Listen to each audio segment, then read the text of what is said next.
بسم اللہ الرحمن الرحیم۔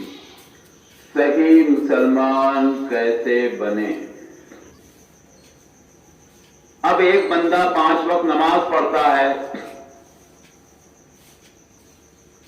اور ہر نماز میں بسم اللہ الرحمن الرحیم ایاک نعبد و ایاک نستعین بھی پڑھتا ہے، ہر نماز میں، چونکہ سورہ فاتحہ فرض ہے، اگر اس کے نماز ہی نہیں ہوگی۔ شاید اس کا معنی بھی معلوم ہو لوگوں کو، اے اللہ ہم صرف تیری ہی عبادت کرتے ہیں اور تجھی سے مدد چاہتے ہیں۔ یہ پڑھنے اور یہ اقرار کرنے کے بعد، مسجد سے نکلنے کے بعد، اگر کسی صاحب قبر کے پاس جا کر اور ان سے فریاد کرنے لگا،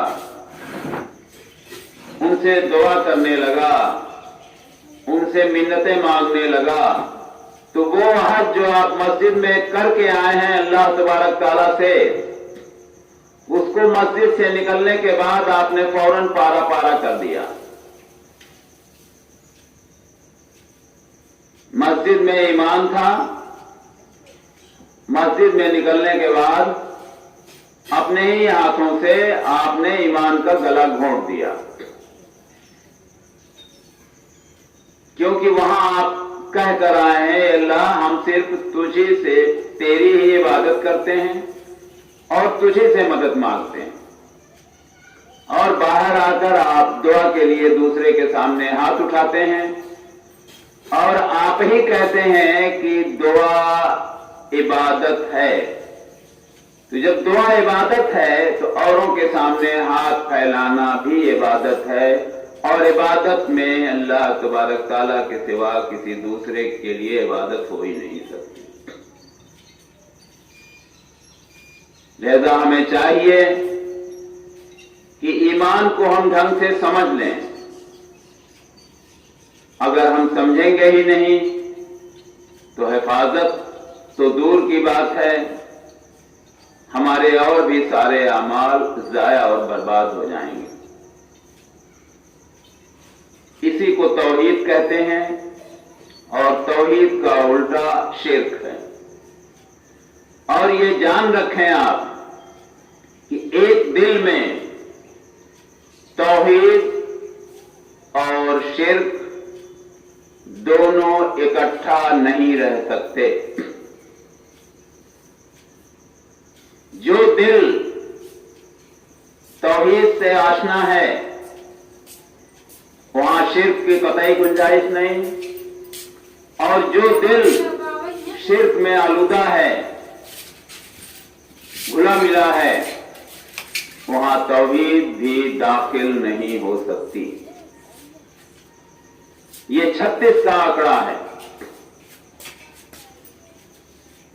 اس لیے ہر مسلمان کا یہ اخلاقی فرض بنتا ہے، دینی فرض بنتا ہے کہ وہ توحید کے بارے میں جان لے۔ اللہ تبارک تعالیٰ نے صاف کہا ہے، نبی صلی اللہ علیہ وسلم کی پوری زندگی اسی پر بیتی ہے۔ سارے نبیوں کا صرف ایک فرمان تھا، توحید، کہ ایک اللہ ہی سب کچھ ہے،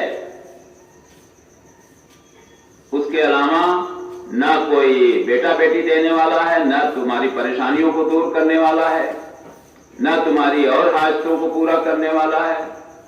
آخر اور مذہب اور اسلام میں بنیادی فرق کیا ہے؟ یہی تو فرق ہے کہ ہم صرف اور صرف ایک خدا پر منحصر کرتے ہیں۔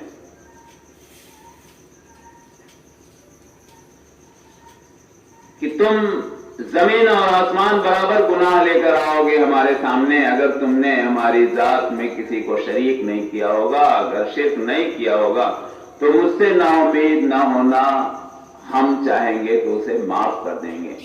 لیکن جان رکھنا، اگر تم نے شرک کیا اور مرنے سے پہلے توبہ استغفار نہیں کی تو جنت تمہارے اوپر ہمیشہ ہمیشہ کے لیے حرام کر دی گئی ہے۔ کر دی جائے گی نہیں، کر دی گئی ہے۔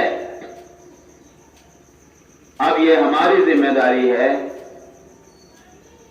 کہ واقعی اگر ہم دوزخ سے بچنا چاہتے ہیں، جنت میں جانا چاہتے ہیں، تو ہمیں توحید کی گہرائیوں کو ڈھنگ سے سمجھنے کی ضرورت ہے جس سے ہم صحیح مسلمان بن سکیں۔ السلام علیکم ورحمۃ اللہ وبرکاتہ۔